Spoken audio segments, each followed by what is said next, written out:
तो इस तरह से सेटलमेंट हो गया। दूसरा इनका विद्रोह इन्हीं से सामना हुआ हरगोविंद सिंह जी से, जब इन्होंने गोविंदपुर शहर को बसाना शुरू किया पंजाब में। तब उसने कहा नहीं, गोविंदपुर शहर नहीं बसा सकते। जब भी उसने एक आपका आर्टिलरी भेजी, एक टुकड़ी भेजी, उसको भी हराया।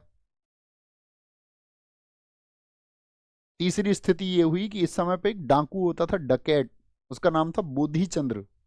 बोधी चंद्र डाकू ने आपका शाहजहां के यहाँ से 2 घोड़े चुरा लिए और 2 घोड़े चुरा करके गिफ्ट कर दिए हरगोविंद जी को।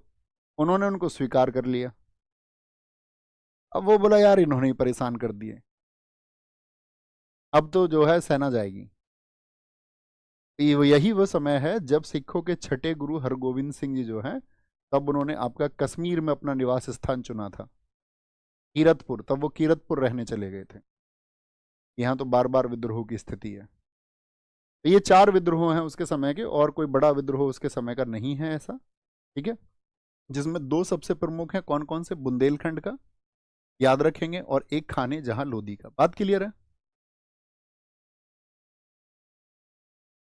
पाई पाई ना देव, पाई पाइल हेराइल, याबू बोलते हैं। हाँ ठीक है, जो भी बोलते हो, मुझे जो याद था वो मैंने तुम्हें बता दिया। ठीक है, जो भी बोलते हो, मुझे जो याद था वो मैंने तुम्हें बता दिया। ठीक है, अब आते हैं। अब इसके सामने साथी एक टारगेट था आपका, क्या? साउथ।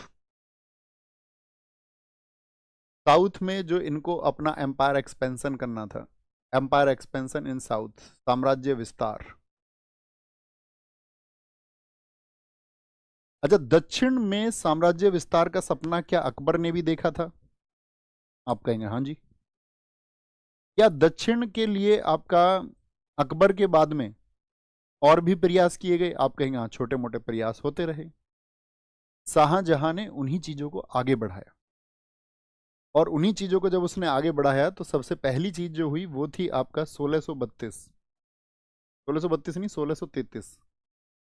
1633 में अहमदनगर को जीता, अहमदनगर को जीता। आप कहेंगे भैया इसको तो अकबर भी जीत चुका था 1600 में, अहमदनगर और बीजापुर, लेकिन ये फिर से स्वतंत्र हो गए थे। तो अकबर के बाद में जब स्वतंत्र हुए तो 1633 में अहमदनगर को जीता उसने। कौन? अहमदनगर, अहमदनगर इन 1633, मतलब 1632 में वो चला था। ठीक है, और यहाँ पे इस समय शासक था फतह खां। शासक था यहाँ पे फतह खां। मजबूरी ये आ गई थी कि भाई जितने भी विरोधी होते थे मुगल शासन के, उन सबको पनाह मिलती थी उस समय साउथ में। पहले तो आपने देखा कि भाई राजस्थान की तरफ भाग जाते बहुत सारे लोग, बहुत सारे लोग सिंध की तरफ भाग जाते थे, लाहौर की तरफ भाग जाते थे, लेकिन इस समय तक ये सारा क्षेत्र इनका हो गया था। पूर्व में भी मैंने आपको बताया, इसने पोस्टिंग दे दी, सूबेदार बना दिया अपने लड़के शाह सूजा को। तो अब दक्षिण ही एक विकल्प बचता था एनिमीज के पास में, जो दुश्मन होते थे। तो दुश्मन भाग के कहाँ जाएंगे? आप सोचिए जरा खुद, दक्षिण में। ये भी एक सिरदर्द का कारण इनका रहता था दक्षिण विजय में, कि भाई ये लोग जो है हमारे अपोनेंट्स को आपका पटनेज देते हैं, संरक्षण देते हैं। तो जब ये आपका अहमदनगर के लिए चला था, बहुत इंपॉर्टेंट है कि अहमदनगर के लिए चला, तो इसने अपना एक फ्लैग डिजाइन किया था। फ्लैग, जिसको कहा जाता है माही मतारिब। लिख लेना यहां पर, इसी समय, लिखो कॉपी में, इसी समय माही मतारिब, माही मतारिब ध्वज को पेश किया। ही प्रेजेंटेड द फ्लैग माही मतारिब इन 1632, जब अभियान के लिए चला था। अभी माही मतारिब क्या होता है? तो ये फ्लैग होता था कि जो भी इसको हेल्प करेंगे शासक को, तो उनकी मतलब दिल्ली के शासन की तरफ से उनको, या आगरा के शासन की तरफ से उनको ये अवार्ड होगा, सम्मान होगा। जैसे आज भी प्रशस्ति चिन्ह दिया जाता है, प्रशस्ति नहीं देते आज, आपने देखा होगा, honorary award goes to this this company that company, award तो दिए जाते हैं। होते सब अवार्ड आपका फिक्स ही है। हिंदुस्तान में पैसा दे करके आप बहुत सारे अवार्ड पा सकते हो, मतलब कुछ अवार्ड्स को छोड़ के, है ना। कुछ अवार्ड्स का मतलब जो थोड़ा रेपुटेड अवार्ड्स हैं, जैसे पैसे से आप भारत रत्न नहीं पा सकते, पद्म विभूषण, वो सारे जितने भी आपका गैलेंट्री अवार्ड्स हैं, जितने भी सिविलियन अवार्ड्स हैं उनको नहीं, लेकिन ये जैसे होते हैं छोटे award, best activity award, best icon award, इस तरह के, तो उसने ऐसे बनाया आपका माही माही मतारिब को ध्वज के लिए उसको पेश किया, ठीक है। तो जो भी इसकी हेल्प करेगा उसको ये फ्लैग दिया जाएगा। बात क्लियर है। अगली चीज क्या है 1633 के बाद में, 1636 में गोलकुंडा को जीता, 1636 में गोलकुंडा को जीता, गोलकुंडा को जीता।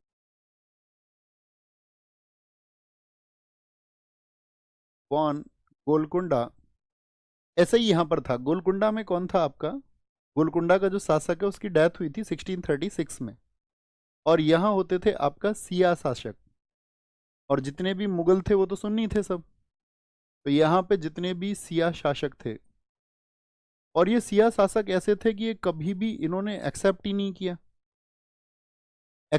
किया इन्होंने कि भाई मुगल शासन भी करते हैं देश में। इन्होंने कहा ठीक है, होंगे मुगल वुगल जो भी होंगे, हम नहीं मानते, क्योंकि यहाँ पे जो शासक था इस समय पे 11 वर्ष की उम्र में गद्दी पर बैठा था अब्दुल्ला कुतुब शाह।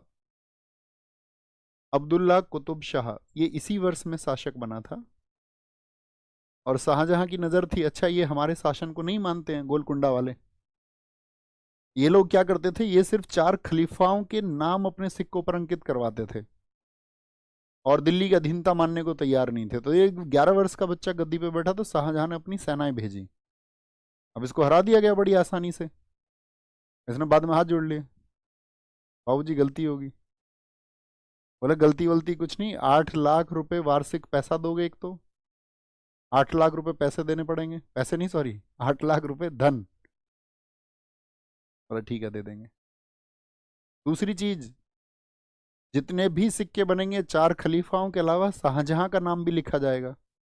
बोले ठीक है कोई दिक्कत ही नहीं है, मरता क्या ना करता, उसने सब कुछ स्वीकार कर लिया। तो पहले तो मतलब ये लोग क्या है कि विद्रोह करते थे, ये उम्मीद मान करके विद्रोह करते थे कि जो शाहजहां है उसके समय पे आंतरिक विद्रोह होंगे, वो नहीं आएगा दक्षिण में। तो ये खुद को कभी कभी तो एक्सपेरिमेंट भी करके देखते थे कि खुद को एक काम करते हैं, इंडिपेंडेंट अनाउंस कर देते हैं, देखेंगे कोई आता भी है, नहीं आता, नहीं आएगा तो बल्ले बल्ले, और जब आ जाता था तो तब हल्ले हल्ले, फिर बेकार हो जाता था सब कुछ। तो ये होता था। 1636 में गोलकुंडा को उन्होंने जीत लिया, 1636 में ही बीजापुर को जीता, 1636 में बीजापुर को जीता। तो दक्षिण में अभियान won Bijapur, won Bijapur, won Bijapur. Bijapur कहां पर है आज वर्तमान में? कर्नाटक में, इन 1636। अब ये बीजापुर वाले इस समय पर आप सबको पता होना चाहिए, तो इस समय पर मराठे भी थे। तो जो मराठे में आपका जो छत्रपति शिवाजी महाराज जी के पिताजी थे, उनका नाम मैं आपसे पूछना चाहूंगा, कितने लोग बताएंगे? ताहाजी भोसले। तो वो बीजापुर के साथी थे। तो बीजापुर जब संघर्ष कर रहा था मुगलों से, उस समय मराठे भी संघर्ष कर रहे थे, और मुगलों पर उन्होंने अटैक करने शुरू कर दिए थे। लेकिन जैसे ही मुगलों की संधि हुई बीजापुर से, तो वहां पर फिर मराठों ने भी संधि कर ली मुगलों से, क्योंकि बीजापुर के सपोर्ट में वो लड़ रहे थे, बीजापुर ही सरेंडर कर चुका है। तो फिर उन्होंने भी वहां पर क्या कर लिया, एक ट्रिटी को साइन कर लिया, संधि को साइन कर लिया, ठीक है, कोई दिक्कत। बीजापुर को यहां पे जीता। अब देखो कहानी समझो, ये 1636 का वो ईयर है जब औरंगजेब को कमांडिंग मिली साउथ में, औरंगजेब को। तो यहाँ किनारे पे लिखना, कल मैं आपसे क्वेश्चन पूछूंगा जब औरंगजेब बताऊंगा। औरंगजेब दक्षिण का सूबेदार बना,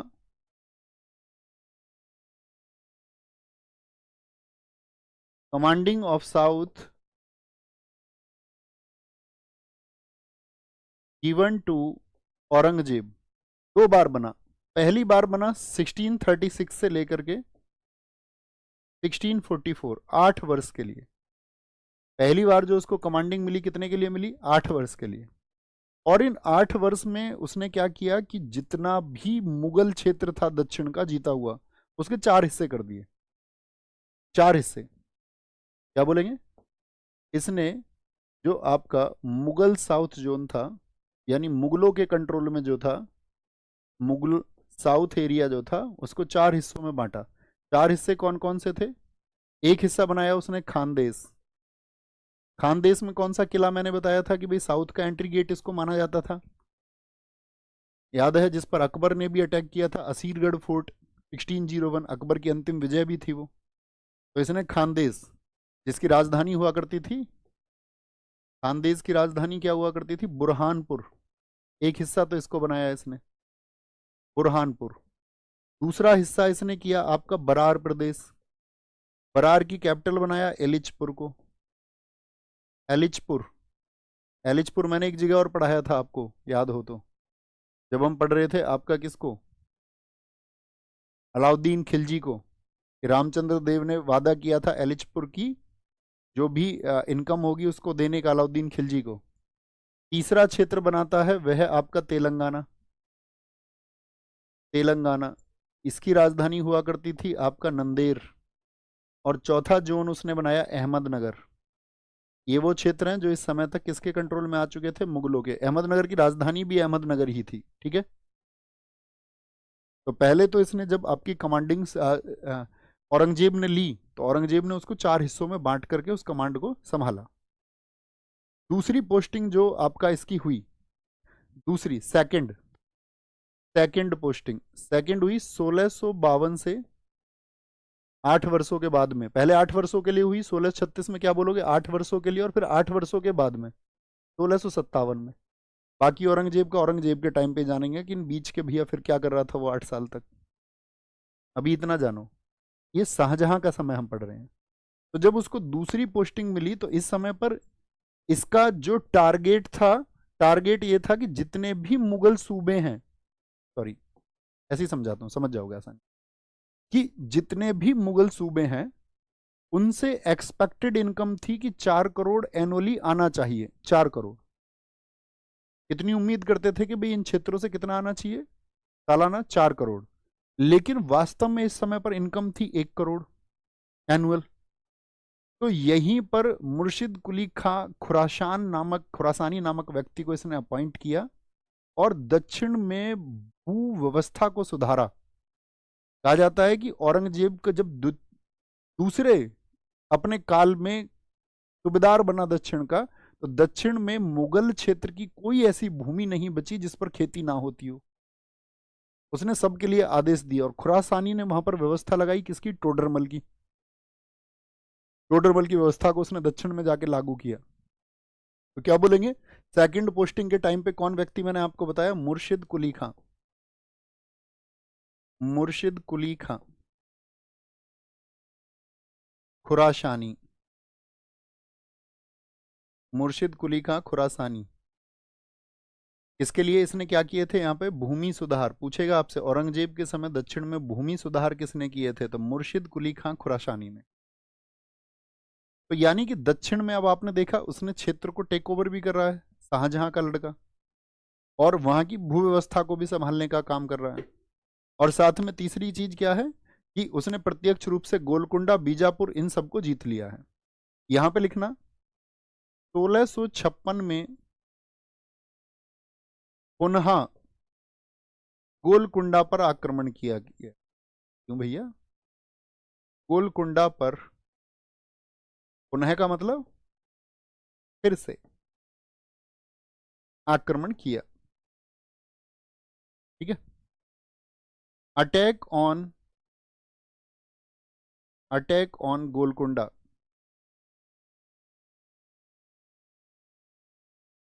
इन 1656 अगेन, या शुरुआत में लिख लीजिए अगेन अटैक ऑन गोलकुंडा। क्यों, ऐसा क्या था?